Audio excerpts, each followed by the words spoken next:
ئێستان و بەڕێزان سپاس بۆ خی پەروەردگار کە جارێکی تر بە دیداری ئێوەی بەڕێز و خۆشەویست شاد بووینەوە لە بەرنامەی پێشبڕکێی زانستی لە بەرنامەی ئەم شەویشماندا میوانداری کۆمەڵێک لە برایانی کەلار و کۆمەڵێک لە برایانی چەمچەماڵمان کردووە. سەرەتا لە برایانی کەلارەوە دەست پێ دەکەین و پێمان خۆشە کە خۆیانمان پێ بناسێنن. ڕێباز سیامەند لە کەلارەوە. بەڵێ کاکە ڕێباز. ڕێبوار فەتا لە کەلارەوە. بەڵێ کاکە ڕێبوار. عەبدوڕەحمان ئەمەر کەلار لە ئێستا دانیشتووی شاری سلێمانی. بەڵێ کاکە عەبدوڕەحمان بەخێر بێن سەر و سەرچاوماناتن. برایانی چەمچەماڵ. شێرزاد ئیکرام لە چەمچەماڵە. بەڵێ کاکە شێرزاد. عەبدوڵڵا عاسی لە چەمچەماڵەوە. کاکە عەبدوڵڵا. رام جەلال لە چەمچەماڵەوە. بەڵێ بەخێر بێن سەر و سەرچاومان. بەڵێ خۆشەویستان و بەڕێزان، ئێوەی بەڕێز و خۆشەویستیش دەتوانن جگە لە تەلەڤیزیۆن و ڕادیۆکانی ئامۆژگاریەوە دەتوانن لە ڕێگەی پیجی کەناڵی ئامۆژگاریەوە لە فەیسبووکەوە بینەری بەرنمەکەمان ببن و سەرەتای بەرنمەکەمان لە پرسیارەکانی عەقیدەوە دەست پێ دەکەین و دەچینە لای برایانی کەلار داوایان لێ یەکەین کە ژمارە 1 تا ژمارە 5 پرسیارەیەک هەڵبژێرن. ژمارە 2. پرسیاری ژمارە 2 لە بابەتی عەقیدەیە دەڵێت ئەو ئاەتە کامەیە کە معتەزیلە دەیکەن بە بەڵگە لەسەر ئەوەی کە خوای گەورە نابینرێت لە قیامەتدا.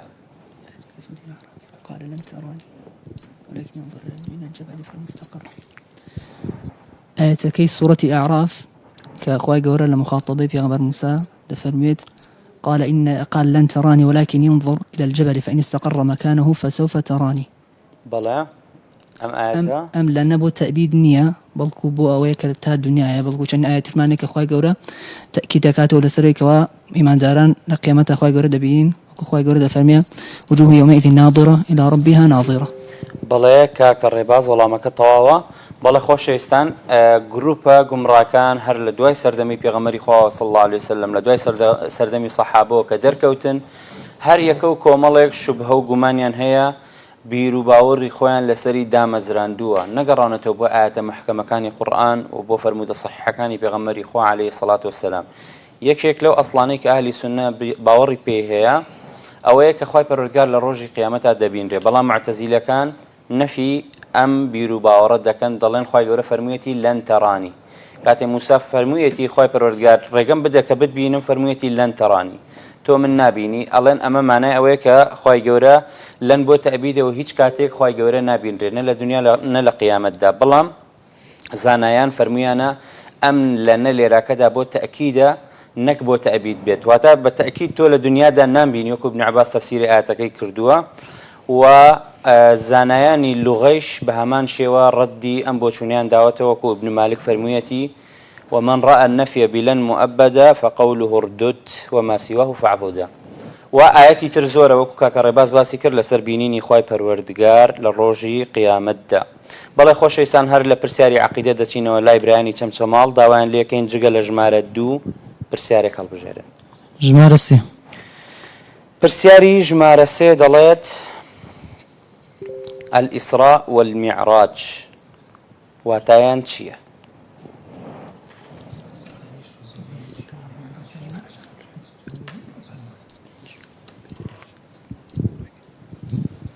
ئیسرا یعنی شەوڕەوی و میعراجش یعنی بەرزبوونەوە بە ئاسمان. واتە ڕوونتر بەڵێ بۆ وەڵامەکە تەواوە گەڕ ڕوونکردنەوەی ترێت. بەڵێ ئیسرا بەمانەوە تێکاتی پێغەمبەر صلی الله علیه و سلم لە مەکەوە شەوڕەوی پێکرا بۆ بەیت المەقدیس و میعراجش بەمانەوە دیکە لە بەیت المەقدیسەوە پێغەمبەری خوا صلی الله علیه و سلم بەرز کرایەوە بۆ ئاسمانەکە. وەڵامەکە تەواوە کاکە شێرزاد. بەڵێ خۆشەویستان، ئیسرا و میعراج کە زۆر ینی زۆربەی موسڵمانان ئەم وشەیە دەزانن و بیستویانە مانای چییە؟ ماناکەی ئەوەیە کە کاکە شێرزاد باسی کرد، ئیسرا واتە شەوڕەوی. ئەو بوو پێغەمبەری خوا صلی الله علیه و سلم شەوڕەوی پێکرا لە شاری مەککەوە بۆ بەیت المەقدس کە فەڵەستینە. ئەمە پێی ئەوترێت ئیسرا. و میعراج واتە بەرزبوونەوە لەوێوە بۆ ئاسمانەکان بەرزکرایەوە، ئەو پێی ئەوترێت ئیسرا، پێی دەوترێت میعراج. کەواتە لەیلة الإسراء والمعراج چییە؟ ئەو شەوەیە کە پێغەمبەری خوا صلی الله علیه وسلم لە بەشێک لە شەوەکەدا شەوڕەوی پێکرا و بەرزکرایەوە بۆ ئاسمانەکان. بەڵێ خۆشەویستان، لە پرسیارەکانی عەقیدە دەچینەوە لای برایانی کەلار داوایان لێ یەکەین جگە لە ژمارە 2 و ژمارە 3 نەبێت پرسیارەیەک هەڵبژێرن. ژمارە 5. پرسیاری ژمارە 5 کاکە ڕێبوار دەڵێت سێشت هەیە لە هەر کەسێکدا هەبن شرینی ئیمان دەچێژێت ئەو سێشتە چی؟ پێغەمبەرێکی لە هەموو کەسێک خۆش دەژێت کەسێکی خۆشگەڵ بەخوا خۆش دەکرێت ڕقی لێ بکرد بەناو کوفر وەکو چۆن ڕقی بکرد نائاگر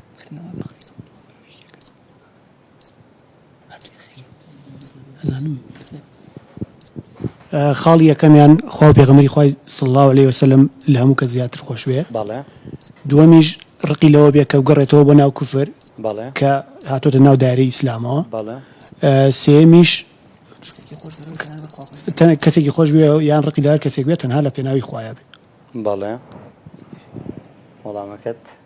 وەڵامەکەت تەواوە کاکە ڕێبوار بەڵێ خۆشەویستان ئەم فەرمودەیە بە دوو ڕیوایەت هاتووە چوو لە صحیح مسلمدایە پێغەمبەری خوا صلی الله عليه وسلم فەرموویەتی ذاق طعم الإيمان من رضي بالله ربا أما للروايات كانت ذاق طعم الإيمان من رضي بالله ربا وبالإسلام دينا وبمحمد نبيا هر كسيك باوري بخواي پروردگار هبيت ذاق طعم الإيمان من رضي هر كسيك راضي بويك كخوا پروردگاري بيت ومحمد صلى الله عليه وسلم پیغمبري بيت وإسلام جديني بيت أو براستي تام لذتي إيماني كردوا للروايات كتريش دا كاكا ريبار باسي كرد پێغەمبەر صلی الله عليه وسلم فەرموویەتی هەر کەسێک خوا و پێغەمبەرەکەی صلی الله عليه وسلم بەلاوە لە هەموو کەس خۆشەویستتر بن و هەروەها کەسێکی خۆشویست لە پێناو خوایە خۆشی بێت و ڕقی لە کەسێکش بوو لە پێناو خوایە ڕقی لێ بێت و پێشی ناخۆش بێت کە بگەڕێتەوە بۆ ناو کوفر دوای ئەوەی کە خوا لێ ڕزگار کرد هەروەکو چۆن پێی ناخۆش بێت کە بخرێتە ناو ئاگرەوە ئەم سێ خاڵە لە هەر کەسێکدا هەبێت ئەوە بەڕاستی تام و لەزەتی ئیمانی چەشتووە بەڵێ خۆشەویستەکانم دەچینەوە لای برایانی چەمچەماڵ داوایان لێ ئەەکەین لە نێوان ژمارە 1 و 4دا پرسیارێک هەڵبژێر ژمارە 4 پرسیاری ژمارە 4 دەڵێت دوو ئاەتم پێ بڵێ کە باس لەوە بکات شەفاعەتی دواڕۆژ تەنها بە ئیزنی خوای گەورە دەبێت ئاەتەکان زۆرن تەنها دوو ئاەت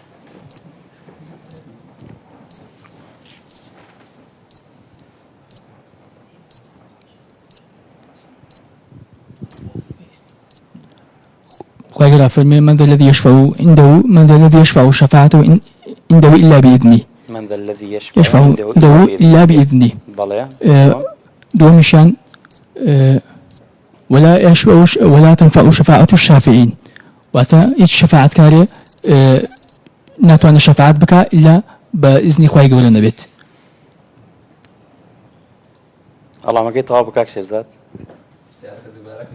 پرسیارەکە ڕۆشت کارتەکەی تەواو بوو هەمووی ڕۆشت ئاەتەکانیش هەڵبەتە لێت تێکەڵاو بووە وەڵامەکە خاڵەکەت بۆ دەنووسم کاکە عەبدوڵڵا من ذا الذي يشفع عنده إلا بإذنه وهروها خوای گەورە فەرموویەتی ولا يشفعون إلا لمن ارتضى وله الشفاعة جميعا قل لله الشفاعة جميعا آياتي تر زۆرە لەو بارەیەوە کە شەفاعەت لە ڕۆژی قیامەتدا بە ئیزنی خوای پەروەردگار ئەبێت بۆیە پێویستە ئاگاداری ئەم خاڵە بین کە تۆ زانیت پێغەمبەری خوا صلی الله عليه وسلم لە ڕۆژی قیامەتدا شەفاعەت دەکات نابێت تۆ لە دنیادا داوای شەفاعەت لەو کەی بڵێ ئەی پێغەمبەری خوا صلی الله عليه وسلم شەفاعەتم بۆ بکە ئێستا پێغەمبەری خوا صلی الله عليه وسلم لە ناو ماندانی و وفاتی کردووە تۆ هاوار بکەی بڵێ شەفاعەت یا رسول الله صلی الله عليه وسلم ئەمە بەڕاستی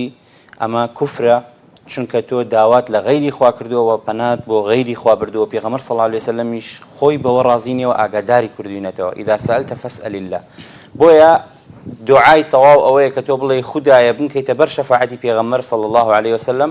ئەوەیان تەواوە و ڕاستە و دروستە چونکە ئەگەر خوا لە کەسێک ڕازی نەبێت جا بەهۆی ئەوە بێت کە کوفری کردبێت یان شرکی کردبێت یاخود لایدا بێت و سەرپێچی فەرمانی خوای گەورەی کردبێت کە خوا لێ ڕازی نەبێت لەو کەسە ئەوە هیچ کەسێک ناتوانێت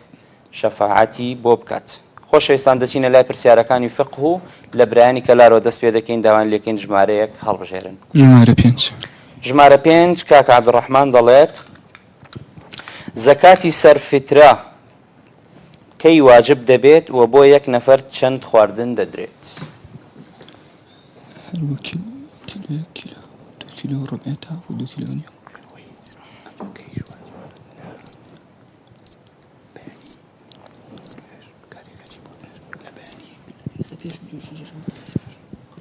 باشترین کاتی دانی زەکاتی سەرفترە بینی نوێژی بەیانی تاکو نوێژی جەژنە بەڵێ پێش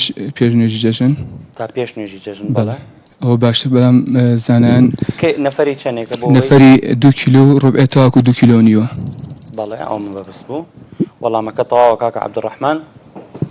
بەڵێ خۆشەویستەکانم زەکاتی فطر پێغەمبەری خوا صلی الله علیه وسلم فەرزی کردووە لەسەر هەموو گەورە و بچووکێک ژن بێت یاخود پیاو بێت یاخود منداڵ بێت وا لەکێوە فەرز دەبێت بە خۆر ئاوابوونی مانگی ڕەمەزان واتە بە خۆر ئاوابوونی کۆتا ڕۆژی مانگی ڕەمەزان ئەو زەکاتە لەسەر ئەو موسڵمانانە فەرز دەبێت پێویستە بیدەن هەر بۆیە زانایان فەرمویان ئەگەر کەسێک ئاخر ڕۆژ کۆتا ڕۆژی ڕەمەزان پێش خۆر ئاوابوون وەفات بکات ئەوە زەکاتی لەسەر واجب نییە لە کێوە واجب دەبێت لە دوای مەغریبەوە واجب دەبێت لەسەری و تاوەکو پێش نوێژی جەژن ئەو زەکاتە ئەدرێت وە باشترین کاتیشیان ئەوەیە کە پێش نوێژی جەژن بدرێت ئەگەر بۆ گونجە ئەگەر نەگونجا شەوێک پێش واتە شەوی جەژنە بدرێت ئاساییە تاوەکو 2 ڕۆژیش پێش جەژن بدرێت هەر لەسەرت لا دەچێ و ئاساییەوەی تێدا نیە نەفەری ساعێکە ساعەکە چەندێک ئەکات 2 کیلۆ و 400 گرام یاخود 2 کیلۆ ڕبع یاخود 2 کیلۆ نیو باسی ئەم هەموو بۆ چونانە کرا بەڵام ئینسانی موسڵمان بۆی وەکو ینی کەم دەرنەکات هەوڵ بدات 2 کیلۆ نیو بۆ هەر نەفرێک بدات خواردن بێت ئەوە بۆ شێوازاتەوە لە سونەتە لە سنەتی پێغەمبەری خوا وەکو ابن عومەر بۆی باس کردوین باسی پارە نەهاتوە خۆ پارەش هەبووە لەو سەردەمەدا بەڵام کە باس نەکراوە باسی خواردن کراوە بە ئێمەش هەوڵ بدەین خواردن بدەین بەڵێ بە ڕێزەکانم دەچینەوە لای برایانی چەمچەماڵ داوایان لێکەین لە ژمارە 1 تا ژمارە 4 پرسیارێک هەڵبژێرن ژمارە 3 پرسیاری ژمارە 3 دەڵێت کەفارەتی کوشتنی بە هەڵە چییە؟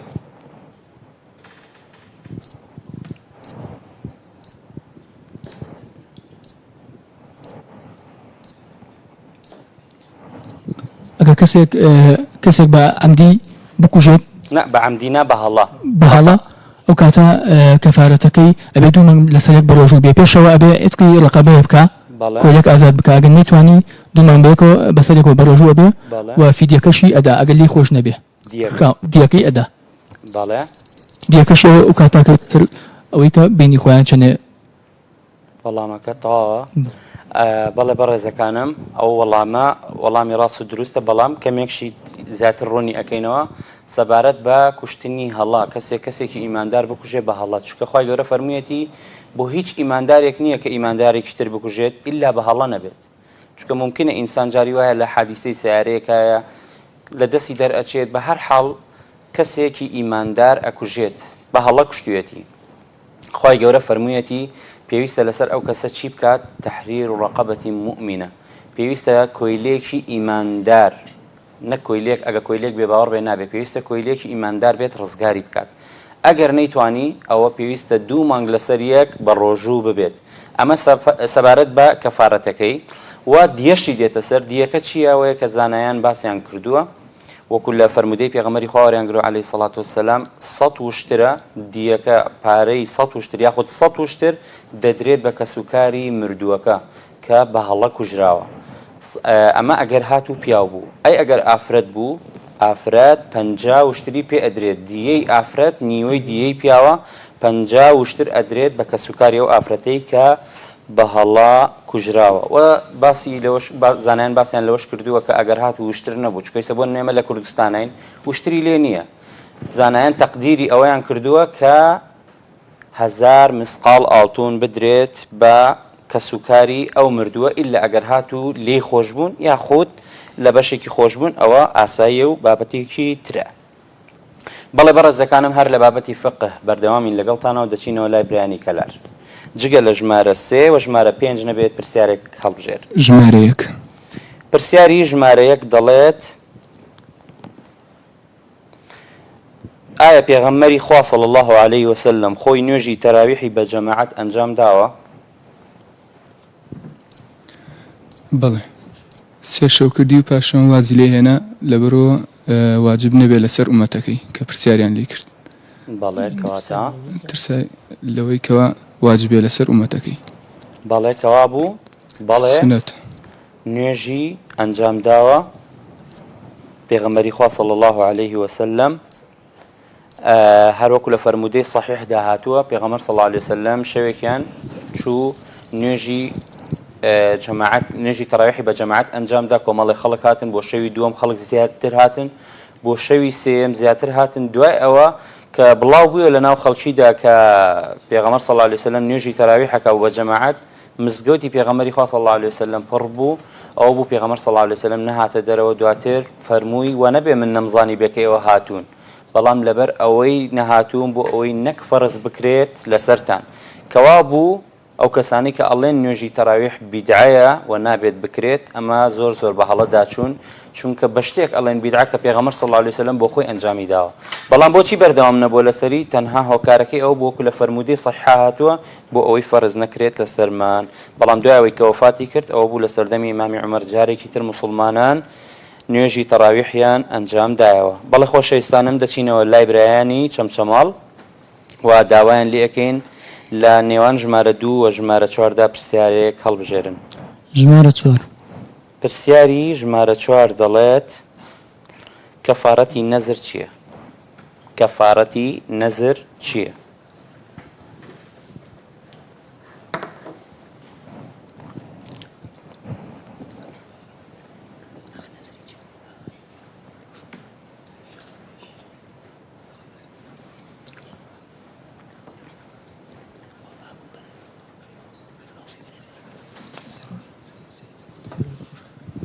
کەفارەتەکەی ئەبێ هەتا بتوانێت ئەنجامی بدا ئەگەر نەیتوانی ئەو کاتە نانی دە فەقیر ئەدا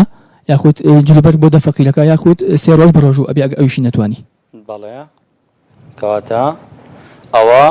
وەڵامی پرسیارەکەمانە و تەواو وەڵامەکەت وەڵامی نەزر ئەوەی خۆشەویستان نەزر یەکێکە لە عیبادەتەکان کە کەسێک بڵێت ئەوە نەزر بێت لەسرم بۆ نمونە ئەم پێنجشەمێ بە ڕۆژوو ببم یاخود نەزرێک بکە بڵێ ئەوەندە ماڵ ئەەکەمە خێر ئەمە نەزرێکە و پێویستە لەسەر ئەو کەسە کە ئەنجامی بدات خۆی پەروەردگار لە سیفەتی ئیماندارانە باسی ئەوەی کردووە کە یوفونە بالنەذری کە نەزرەکانیان بەجێ ئەهێنن و ئەنجامی ئەدەن بەڵام ئەگەر هات و نەیتوانی ئەو نەزرە جێبەجێ بکات چی بکات لەو حاڵەتەدا ئەوە کەفارەت خۆی پەروەردگار کەفارەتی بۆ دانا وەکو لە فەرمودەدا هاتووە کەفارەی نەزریش وەکو کەفارەی سوێن خواردن وایە ئەمە بۆ ئەو کەسەی کە ناتوانێت ئەی ئەگەر هات و کەسێک نەزری کرد کە معسیەتی خۆی گەورە بکات چۆن معسیەتی خوا بکات کەسی وا هەیە ئێستا سوپاس بخۆشتە نەماوە بەڵام جاران شتی وا هەبوو ئەویت ئەگەر فلانە کەسمان بێتەوە یاخود لە سجن بەر ببێت ئەوە ئەچم لە 7 دەرگە ئەدەم سواڵەکەم ئەم شتە هەبووە یان ئەگەر بێت و فلانە کەس بێتەوە ئەوە سەر تا باڵای خۆم لە قوڕ ئەگرم ئەمە ئەم شتانە معسیەتی خوای گەورەیەوە نابێ بکرێت پێویستە لەسەر و کەسی ئەم جۆرە نەزرانە ئەکاتیان نەزری ئەو بکە وەڵا حیوانێکە بم لەسەر قەبری فلانە پیا چاکسەری ئەبڕم ئەمە ئەم نەزرانە حرامەوە نابێ ئەنجام بدرێن واجبە لەسەر خاوەنەکەی کە کەفارەتەکەی بدات کەفارەتەکەیشی بەو شێوازەیە کە باس کرا خواردنی 10,000 بدەی یاخود جلوبەرگیان بۆ بکڕی ئەگەر نەتوانی ئەوە 3 ڕۆژ بە ڕۆژوو ئەبیت و باسی لە سەرەتاشەوە باسی کۆی لە ئازادکردنی تەیە کە نەتوانی ئەو جا خواردنی 10,000 یاخود جلوبەرگیان بۆ کڕی کە ئەوەش نەتوانی 3 ڕۆژ بە ڕۆژوو دەبیت واتە ئەگەر ئەوانە توانی ئەوانە بکەن نەتوانی ئێوجا ڕۆژۆکان بگرە و مەرجیش نییە لەسەر یەک بە ڕۆژوو ببیت بەڵێ خۆشەویستەکانم پرسیارەکانی فقهیش تەواو بوون دەچینە لای پرسیاری تەفسیر و علومی قورئان بابزانین پرسیارەکانی ئەم شەومان چییە داوا ئەکەین لەم برا بە ڕێزانەمان برانی کەلار کە ژمارەیەک هەڵبژێرن لە نێوان ژمارەیەک تا ژمارە 5 ژمارەیەک پرسیاری ژمارەیەک دەڵێت مەبەست لە وشەی ئەسسەیارە چییە لەم ئاەتەدا قال قائل منهم لا تقتلوا يوسف وألقوه في غيابة الجب يلتقطه بعض السيارة إن كنتم فاعلين واتە کاروانچی بازرگانانەوانی کە بە کاروان هاتوچۆکەن لەو سەردەمایە بەڵێ مانای وشەی سەیارە واتە کاروانچیە و سەردەمەی کە باشتر بۆیان بار بۆ شتێک کە لەو سەردەما بووە هاتوچۆیان کردو لەو شوێنە بازرگانیش بوون زیاتر کۆتا وەڵامە بەڵێ وەڵامەکە تەواوە بەڵێ خۆشەویستەکانم وشەی ئەسەیارە کە لێراکەدا کاتێک خۆی پەروەردگار باسی بۆ کردوین براکانی یوسف ویستیان یوسف بکوژن یەکێک لە براکانی وتیان نەخێرمەی کوژن بیکەنە ناو ئەو بیرەوە بۆ ئەوەی یەلتەقیطه بعض السەیارە هەندێک لەو کاروانچیە گەڕۆکانەی کە کاروانیان هەبوو ئەڕۆشتن لەم شارەوە بۆ ئەو شار بەهۆی ئەوەی کە پێویستیان بۆیە لەو بیرە ئاو دەربکەن أو كاتك دقن بياك يلتقطه بعض السيارة أو لو كاتدا يوسف دردكنو أيبن لماني دور دخنوا كواتا شيء السيارة اللي راكا واتا ريبوارة قروكا كان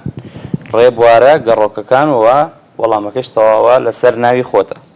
بەڵێ خۆشەویستانم لە بابەتی تەفسیر و علومی قورئان بەردەوامی لەگەڵتاندا دەچین و لای برایانی چەمچەماڵ داوایان لێکین لە ژمارە 2 تا ژمارە 5 پرسیارەیەک هەڵبژێرن. ژمارە 5 پرسیاری ژمارە 5 دەڵێت خۆی پەروەردگار لە قورئاندا باسی حرامکراوەکانی کردووە، باس لە وشەی ئەنەطیحە والنەطیحە کراوە، مەبەست لێی چییە؟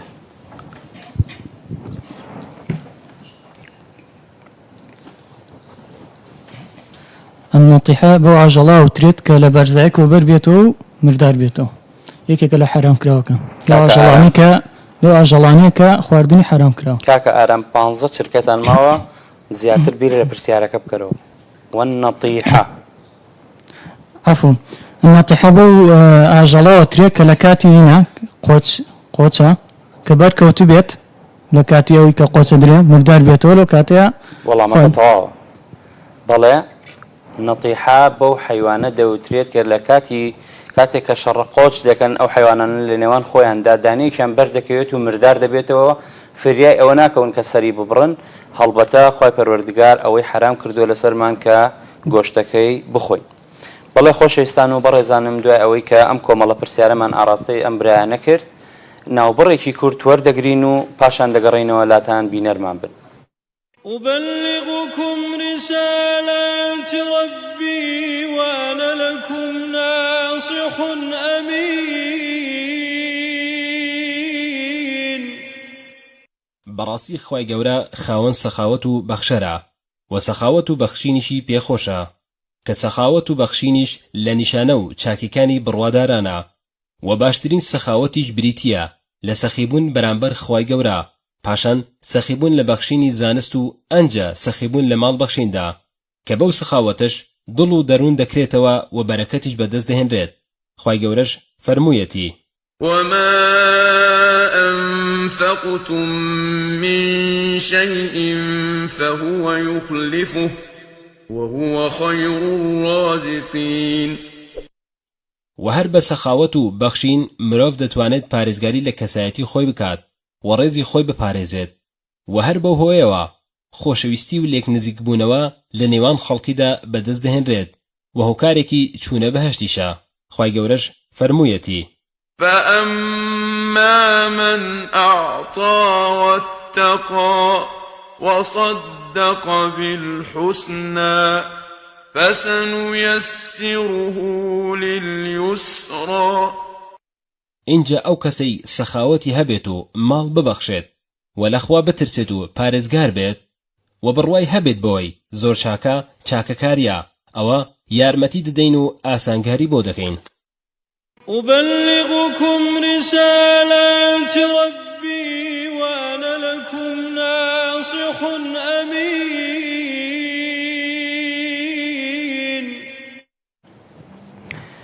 بەڵێ خۆشەویستان و بەڕێزان جارێکی تر گەڕاینەوە لاتان بۆ درێژێ پێدانی بەرنامەکەمان بەرنامەی پێشبڕکێی زانستی گەیشتین بە پرسیارەکانی تەفسیر و علومی قورئان. دەچینەوە لای برایانی کەلار داوایان لێکین لە ژمارە 2 تا ژمارە 4 پرسیارێک هەڵبژێرن. ژمارە 3 پرسیاری ژمارە 3 دەڵێت خوای پەروەردگار فەرموویەتی فتلقى آدم من ربه كلمات فتاب عليه إنه هو التواب الرحيم. أو كلماتنا چی بوون؟ وكلماتنا أخوي قول سورة أعراف باسي كدوا قال ربنا ظلمنا أنفسنا وإن لم تغفر لنا وترحمنا لنكونن من الخاسرين. بلى كواتا أو شانبون أخوي قول بآدم فرمو و آدم ما اسمه آدم أخوي قول فرمو أكو التوبة أخوي قول لي قبول كر. بلى أو آياتيا كتفسير آياتي كم دكات فتلقى آدم من ربه كلمات أو جاء فتاب عليه. خوي جوري لي خوش بو توبكي لي قبول كر. كلمات كان شيبون ربنا قال ربنا إنا ظلمنا أنفسنا وإن لم تغفر لنا وترحمنا لنكونن من الخاسرين. بويا كاتيك أمانية نوت خوي پروردگار هەڵبەتە خوای پەروەردگار ئیلهامی خست بۆ دڵیانەوە کە کە ئەو وشانە بڵێن کاتێک کە ئەمەیان وت خی پەروەردگار تەوبەی لێ قبول کردن و هەڵی بژارد و ئادەم بوو بە یەشێک لە پێغەمبەران عەلەیهیم السەلات وەسسەلام. بەڵێ خۆشەویستانم هەر لە پرسیارەکانی تەفسیر و علومی قورئاندا کۆتا پرسیارمان ماوە لە نێوان ژمارە 2 و ژمارە 4دا دەچینە لای برایانی چەمچەماڵ داوان لێکەین ژمارەیەک هەڵبژێرن. ژمارە 2 پرسیاری ژمارە 2 کاکە عەبدوڵڵا دەڵێت وشەیەک لەم ئاەتەدا هاتووە کە خی پەروەردگار فەرموویەتی وأما إذا ما ابتلاه فقدر عليه رزقه فيقول ربي أهانن فقدر معنای چییە؟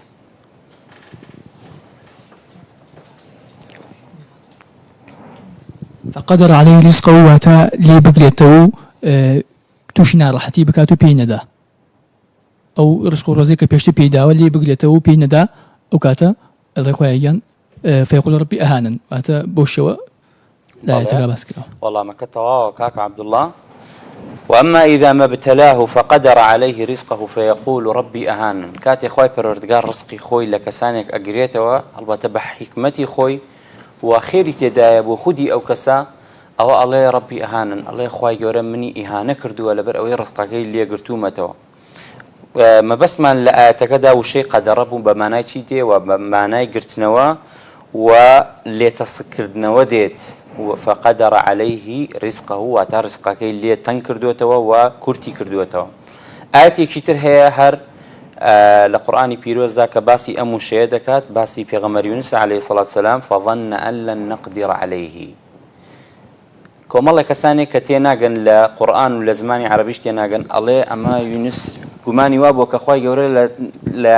حەقی ئەو نایات. نەخێر ئەمە کەسێک ئەم قسەیەکە کە لە قورئان تێنەگەیشت بێت. فقد وظن أن لن نقدر عليه واتا أو قدر عينا بمعنى تنقبون ديت وبمعنى واتا كسك خوي پروردگار فظن أن لن نقدر عليه واتا قماني وابو كخوي پروردگار لن يضيق عليه واتا لي تنق ناكات خوي پروردگار بوي قماني أوي برد پیغمبر يونس عليه الصلاة والسلام نك معنى آتك أو بك خوي قورة لتوانا ودا صلاة دانية والحقي پیغمبر يونس نيات والعياذ بالله کەواتە وشەی فەقەدەڕە واتە تەنگی کردوێتەوە ڕزقەکەی لێ تەنگ کردوێتەوە لێی گرتوێتەوە. بەڵێ خۆشەویستانم پرسیارەکانی بابەتی تەفسیر و علومی قورئان تەواو بوون دەچینە لای پرسیارەکانی سیرە و داواکەین لە برانی کەلار کە پرسیارەیەک هەڵبژێر. ژمارە 2 پرسیاری ژمارە 2 دەڵێت ناو 4 لەو کەسانم پێ بڵێ کە لە کۆچی یەکەمدا ڕۆشتن بۆ حەبەشە.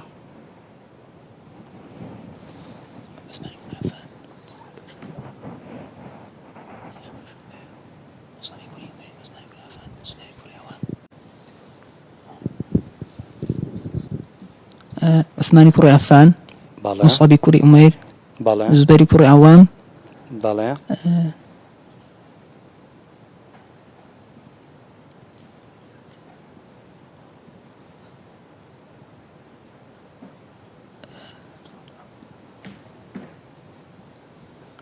عەبدوڵڵای کوڕی ڕەواحە. چوارەمیان خۆی نەبوو بەڵام هەر خاڵەکەتان بۆ نووسم. دوێنێکە دوێنێ لە بەرنامەی دوێنێیەک لێ ئەوم لێکرا کە وتیان 3 خاڵان زانیوە وەڵامەکەتان بۆ نەنووسیون لە کاتێکدا ئێوە داتان نەناوە لەسەر هەر پرسیارێک 2 خاڵ هەبێت کاتە بۆ ئەوەی ئەم شێژگلەکان دووبارە نەبنەوە بۆتان ئەنووسم. ناوی چوارەمیشیانت با پێ بڵێم کە خێزانی عوثمان بۆ ڕوقیە ڕەزا و ڕەحمەتی خوای لێبێت کە کچی پێغەمبەری خوا صلی الله علیه وسلم و چەند سەحابیەکی تریشیان لەگەڵا بوو کە والله ئەعلەم ژمارەیان 12 کەس بوون کە کۆچیان کرد بۆ حەبەشە.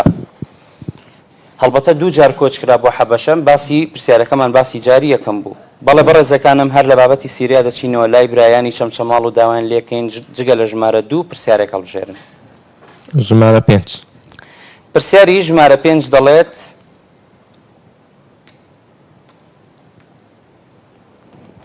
لە چی ساڵێکدا یەکەم کۆچکردن بۆ حەبەشە ڕوویدا؟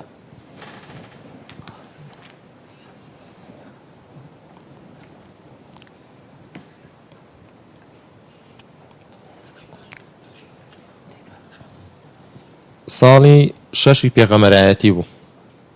کاکە شێرزاد کاتت لە پێشە کۆتا وەڵامتە یاخود وەڵامەکەت دەگۆڕیت؟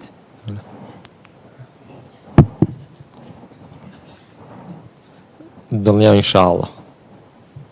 کەمی ناکەیتەوە عفو پێنج فریای خۆت کەوتی لە ساڵی پێنجی پێغەمبەرایەتیا بوو بەڵێ وەڵامەکەت تەواوە وەڵامەکە تەواوە خۆشەویستان لە ساڵی پێنجی پێغەمبەرایەتیا بوو کە موسڵمانان کۆچیان کرد بەرەو شاری حەبەشە بەڵێ بەڕێزەکانم هەر لە پرسیاری سیرە دوو پرسیارمان ماوە دەچینە لای برایانی کە لار داوان لێکەین لە نێوان ژمارە 3 و ژمارە 4دا پرسیارێک هەڵبژێرن ژمارە 3 پرسیاری ژمارە 3 دەڵێت هیجرە و کۆچکردن چەند جۆرە من حيث الحكم لە ڕووی حکومەکەیەوە چەند جۆرە دوو جۆر هیجرەت هەیە كان شرعية أو كدنا شرعية هجرتي شرعية وتلولاتي كفر وولاتي اسماء إسلام وأروها هجرتي ولات حكم شرعي كي ياخذ هجري شرعي شنجورة هجرة كلام هجرة شنجوري هي هجرة ولاتي كفر وولاتي إسلام واجبة أو حكم قيدي بلى هلا ويا شاكر بس كاتك طوب ئێستش کات دەمێت تۆ وەڵامدەوە مایکرد دەکاکە ڕێبوار بە وەڵامدات برانی کۆنتڕۆڵ جارێکی تر کاتەکە دووبارەکەنەوە پرسیارەکە بەلایەنەوە ڕوون نییە بۆیان ڕوونەکەمەوە بەسەر چاو ڕایگرن کاتەکە ڕاگرن برانی کۆنتڕۆڵ کاکەنسار کاتەکە ڕاگرەیەک دەقا باش پرسیارەکە دەڵێت هیجرە و کۆچکردن چەند جۆرە دوو جۆرە فەرموو وەڵامدەوە هیجرەیەک کە حرام بێ هیجرەیەک کە حەڵال بێ بەڵێ هیجرەیەک کە بە بەدەن بکرێ بە لاشە بکرێ کە لە وڵاتی کوفر وڵاتی ئیسلام هیجرەتێکیش کە لە تاوانەوە یعنی هیجرەتێک کە واز لە تاوان بینیت بێت بۆ کاریشان بەڵێ چیترێت هەیە کاک ڕێبوار لەوەی کە خۆی گەورە نەهیلی کردووە هەجرمانە الله عنه هیجرەتێک لە تاوان واز لە تاوانێک بینیت کاتەکە تەواو بەڵام بایمە حەقێک بم برایانە بدەین هەڵبەتە خۆشەویستان ئەم پرسیارانە کۆمەڵێک مامۆستای بەڕێز و خۆشەویست دای ئەنێن ڕاستی هیجرە و کۆچکردن چەند جۆرە ئەم پرسیارە لقی زۆر لێ دەبێتەوە لقی زۆر لێ ئەبێتەوە یعنی و مەبەستی مامۆستایش ئەو مامۆستایی کە پرسیارەکەی داناوە ئەو بوو لە سەرەتای شۆپێتانە وت من حيث الحكم يعني حکمی هیجرەتکردن چەند جۆرە با من ڕوونی یەکەمە بۆتان بەڵام خاڵەکەشتان هەر بۆ ئەنووسم خاڵیان بۆ بنووسن برانی کۆنتڕۆڵ با بۆتانیش ڕوونکەمەوە هیجرەت بۆ نمونە کەسێک کە لە ناو دارالکوفرایە موسڵمان ئەبێت ئەگەر هاتوو ئەم کەسە توانی دینەکەی خۆی دەرببڕێ لێواکە و خواپەرستی خۆی بە جوانی ئەنجام بدات ئەوە ئەو کەسە مستحەبە کە هیجرەتکە بۆ وڵاتی موسڵمانان مستحەبە دەرحەق بەو کەسە بەڵام ئەگەر کەسێک موسڵمان بوو لە ناو وڵاتی بێباوەڕاندا و نەیتوانی هیجرەت بکات بۆ ناو وڵاتی موسڵمانان لە ناو وڵاتی بێباوەڕدا موسڵمان بوو و ناتوانێت عیبادەتیش بکات ناتوانێت خواپەرستی بکات بە شێوەیەکی کە خوا لێی داوا کردووە ئەوە ئەلەو کاتەدا واجبە لەسەر ئەو کەسە کە هیجرەت کا بێ بۆ ناو وڵاتی موسڵمانان بۆ ئەوەی بتوانێت دینداری خۆی بکات بۆیە ئەمەی مەبەست بوو وەڵامەکە بەڵام لەگەڵ ئەوەشدا بۆ ئەوەی ئیشکال دروست نەبێ خاڵەکەتان بۆ ئەنووسم ئەچمۆ لای برایانی چەمچەماڵ داوایان لێکم لە نێوان ژمارە 1 و ژمارە 4دا پرسیارێک هەڵبژێرن ژمارە 1 پرسیاری ژمارە 1 دەڵێت دوای فەتحی مەککە پێغەمبەری خوا صلی الله علیه وسلم خوێنی چەند کەسێکی حەڵاڵ کرد لە سەرانی قوڕەیش ناوی دوانم پێ بڵێ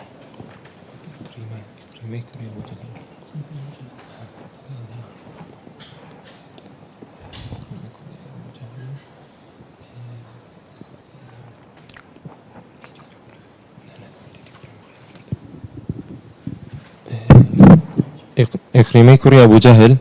لقال عميري كوري وهب عميري كوري وهب كات طوابو بداخل والله ما كشت هلبو يك دانيان طواب كعكريمي كوري أبي جهلة وأواني ترمي قياسي كوري صبابية وهروا عبد الله بن أبي السرح وعبد الله بن خطل كأم شوارب يا غمري صلى الله عليه وسلم دو أفرتشان لقال دابو کە خوێنیانی حەڵاڵ کرد هەڵبەتە هەر یەک و چیرۆکێکی خۆی هەیە و هۆکاری ئەوەی هەیە کە پێغەمبەری خوا صلی الله علیه وسلم خوێنیانی حەڵال کردبوو کە لەکوێ بینران بکوژرێن. چیرۆکەکە دوور و درێژە، ناچمە سەر چیرۆکە چونکە کاتی بەرنامەکەمان دەرفەتمان نادا، بەڵام بە کورتی عیکریمەی کوڕی ئەبی جەهل و هەروەها عەبدوڵڵاه بن ئەبی سەرح ئەمانە موسڵمان بوون، ئیمانیان هێنا بە پێغەمبەری خوا صلی الله علیه وسلم و ئەو دوانەکەی تر کوژران لەسەر فەرمانی پێغەمبەری خوا صلی الله علیه وسلم. بەڵێ خۆشەویستانم و بەڕێزان دەچینەوە لای برایانی کەلار، داوان لێکن لە ژمارە 1 تا ژمارە 5 لە بابەتی فەرموودە پرسیارێک هەڵبژێر. ژمارە 5 پرسیاری ژمارە 5 دەڵێت ئەم فەرموودەیە بە جوانیشی بکەرەوە و جیاوازی نێوان سەمەع و یوڕائی دەربخە. من سمع سمع الله به ومن يرائي يرائي الله به. متفق عليه.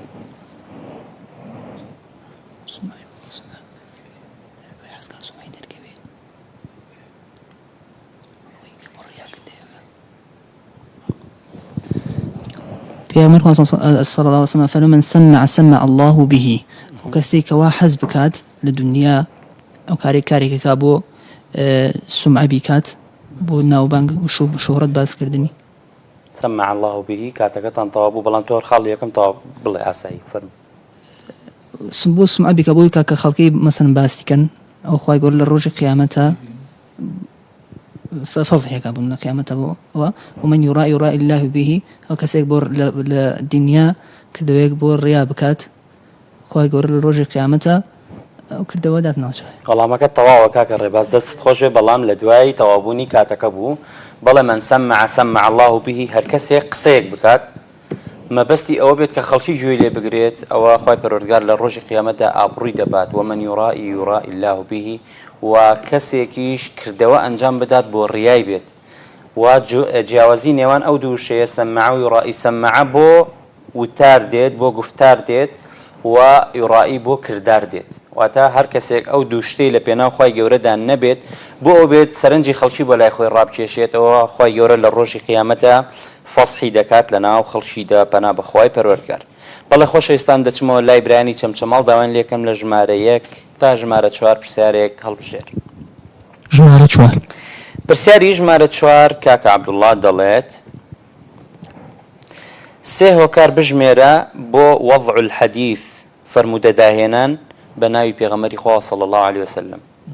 فەرموودە داهێنان، کەسانێکە بۆ فەرمودیان داهێناوە بە ناو پێغەمبەری خوا صلی الله علیه وسلم و چەند هۆکارێک هەبوو بۆ ئەم کاریان. سێ هۆکارم پێ بڵێ کە زانایان باسییان کردووە.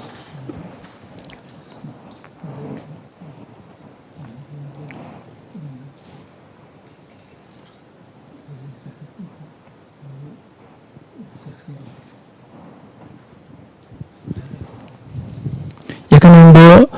ئەوان بۆ کە مەزهەبەکەیان سەر بخەن، دووەم بۆ کاریگەریان لەسەر خەڵکی ئەو شتیان کە خۆیان حەزیان پێ بۆ ڕەواجی پێ بدەن زیاتر، بۆ منە شتێ بۆ شێوهین نەبووە لە ناو خەڵکیە، ئەوان حەزیان کردووە زیاتر احتیمامی پێ بدەن. کاتەکە تەواو بوو کاکە عەبدوڵڵاه، بەڵام بە هەر گوێت لێ بگرین فەرموو. و خاڵی سێش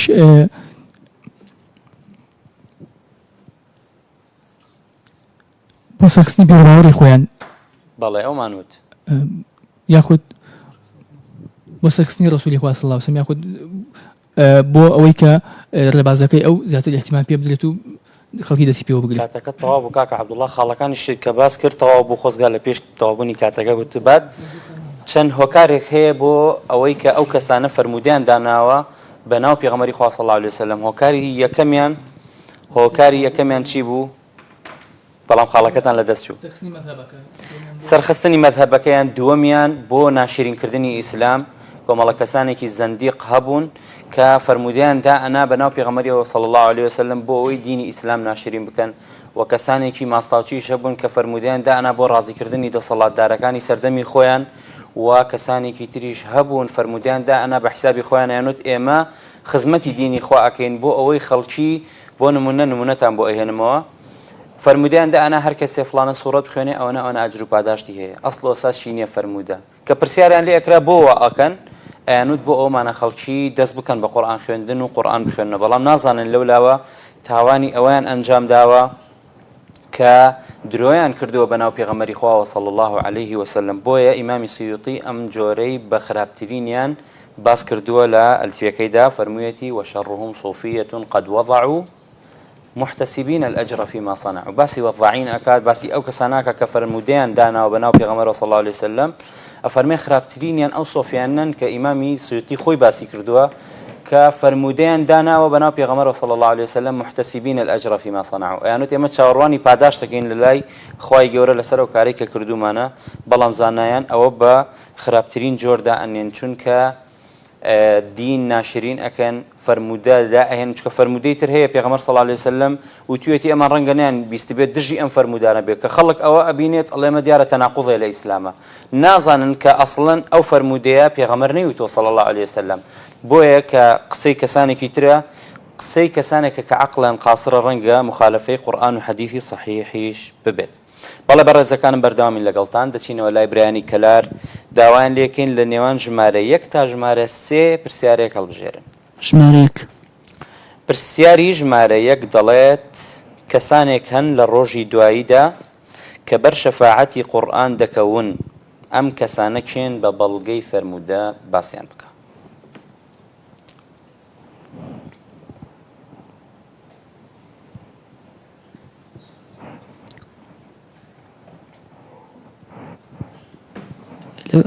قرآن شفاعته بيغمر حسن فرمين القرآن والصيام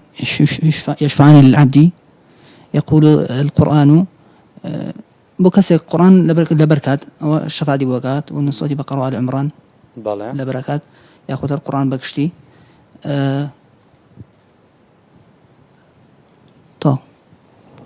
والله ما كيش الطواب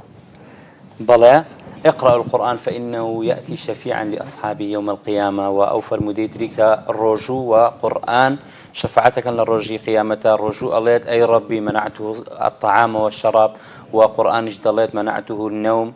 تاكو تايفر مدكا ما أنا بلغن لسروي كقرآن للرجي قيامة دا شفاعت بو أو كسانا أكن قرآني بيروز شفاعت بو كسانا كلا دنيا داخل ديانة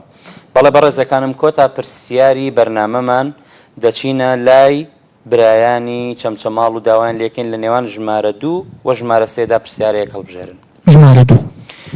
پرسیاری ژمارە 2 دەڵێت ئەو حەوت کەسە کێن کە لەژێر سێبەری عەرشی خوای پەروەردگار دەبن لە ڕۆژی قیامەتدا هەڵبەتە حەوتن کاراسانیتان بۆ کەم چواردانیان بڵێ صلى الله عليه وسلم أو حوت عقمة إمام العادل وشاب نشأ في عبادة الله ورجلان تحابا في الله اجتمع عليه وتفرق عليه ورجل قلبه معلق بالمساجد ورجل دعته ذات امرأة ذات منصب وجمال فقال إني أخاف الله أو بينج مانوت دست خوش بي ورجل ذكر الله خاليا ففاضت عيناه بلا والله ما كالطواوة ئەو کەسانی کە لە ڕۆژی قیامەتدا لە ژێر سێبەری عەرشی خۆی پەروەردگارە حەشر دەگرێن وەکو لە فەرمودەی سەحیحدا هاتووە ئەو کەسانن کە کاکە عەبدوڵڵا باسی کردن خۆی پەروەردگار لەو کەسانەمان بگێڕێت خۆشەویستان و بەڕێزان بەم شێوازە هاتینە کۆتایی بەرنامەی ئەم شەویشمان سپاسی ئەوەی بەڕێز دەکەم کە تاوەکو ئێستا لەگەڵمان بوون و سپاسی برایانم دەکەم لە بەشی کۆنتڕۆڵ و سپاسی ئەم برا بەڕێزانش دەکەم کە ئامادە بوون و ئەرکتان کێشە کە هاتن بۆ ستۆدیۆ خاڵەکانی ئەم شەویش بەم شێوازن کە دەیبینن برایانی کەلار 9 خاڵ و برایانی چەمچەماڵیش 8 خاڵ بەڵام هەردوولاتان جارێکی تر چونکە ئێوە دووەم جارتانە بەشداریەکەن جاری پێشتر براوە بوونە جارێکی ترێش بەشداری دەکەنەوە بەویستی خوای پەروەردگار تا ئەڵقەیەکی نوێ بە خوای پەروەردگارتان دەسپێرم وەسەلام عەلەیکم وەڕەحمەت الله وبەڕەکاتوه أبلغكم رسالات ربي وأنا لكم ناصح أمين